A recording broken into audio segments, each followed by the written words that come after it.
De la perte au bénéfice. Voici un article qui ne sera peut-être pas facile à lire parce qu'il va toucher ce qui fait mal, souvent très mal, la perte. Quand nous perdons un proche, un travail, un logement, de l'argent, un potentiel, par exemple une jambe cassée pour un danseur, c'est douloureux, voire très douloureux. C'est difficile à encaisser, j'y reviendrai. Il y a peu de personnes qui ne souffrent pas d'une perte, même quelques secondes, parce que c'est humain. Cela a, à mon sens, à voir avec la naissance, pendant laquelle nous perdons la chaleur, la rassurance, si je puis dire, du giron maternel et à cause de laquelle nous avons tout à recommencer, y compris notre relation primordiale avec notre mère, puisque nous ne sommes plus elle, mais son enfant, un être désormais extérieur à elle. La perte comme un vide. La naissance est vraisemblablement notre première perte dans chaque incarnation, et toutes les incarnations qui suivent nous ramènent sans doute à elle. Elle nous ramène à ce moment où nous arrivons au grand jour, avec le froid tout autour de notre petit corps et des milliers de sensations nouvelles à appréhender. C'est, à mon humble avis, la même chose chaque fois que nous vivons une perte, quelle qu'elle soit. Lors d'une perte, il y a comme un vide, un peu comme lorsque nous pensons à l'avenir de façon inquiète. Il y a un gouffre, un genre de tourbillon qui nous affole. C'est très surprenant parce qu'il y a des moments où ce vide nous inquiète plus qu'à d'autres, alors qu'il pourrait nous perturber à chaque seconde, puisque l'avenir est absolument imprévisible. Tout peut changer d'un moment à l'autre, en une fraction de seconde. Simple exemple, la mort. L'être aimé est vivant et, la seconde d'après, il est mort, immobile. Comment allons-nous faire, maintenant, sans lui, sans elle? Cette question se pose à chaque perte. Comment vais-je faire?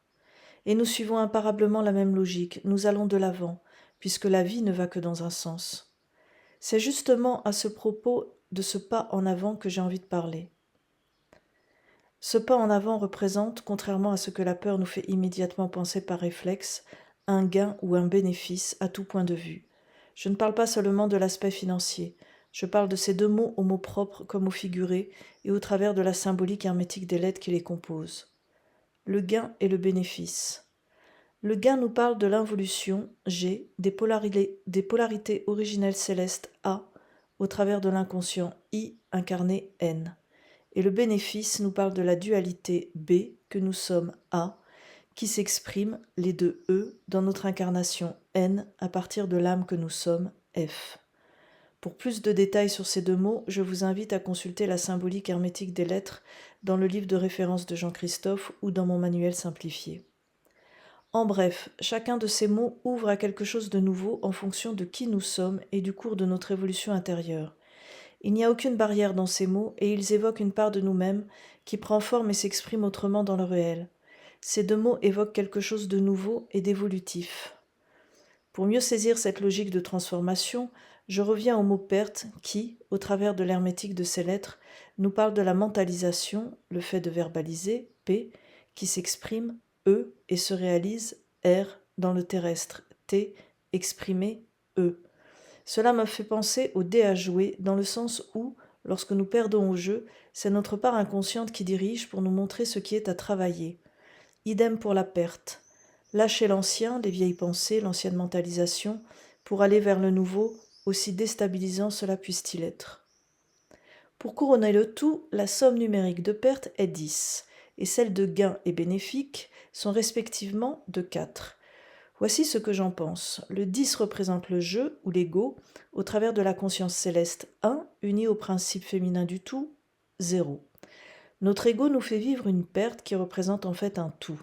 Je dirais un tout assimilé, qui n'a plus à être travaillé puisque le travail est bouclé, permettant de redémarrer sur d'autres bases, en l'occurrence celle du 4, vibration initiale de la matière. Le 4 précède le 5 pour permettre d'incarner autre chose dans un autre cycle de compréhension et d'action, ce fameux avenir à propos duquel nous avons si souvent peur. Voir à ce propos mes articles 1, 2 et 3 et mon livre sur la peur. Identifier le point de bascule de la perte au bénéfice. À bien y regarder, quelle drôle d'idée d'avoir peur d'une perte, puisqu'elle amène toujours un gain ou un bénéfice. Encore une fois, je sais, il est très facile de théoriser là-dessus, mais je vous invite cependant, malgré l'éventuel énervement que vous pourriez avoir à me lire ici, à repasser toutes vos pertes et à identifier les moments de bascule où vous avez fait un pas de plus, où vous avez grandi, pour arriver à la personne que vous êtes aujourd'hui.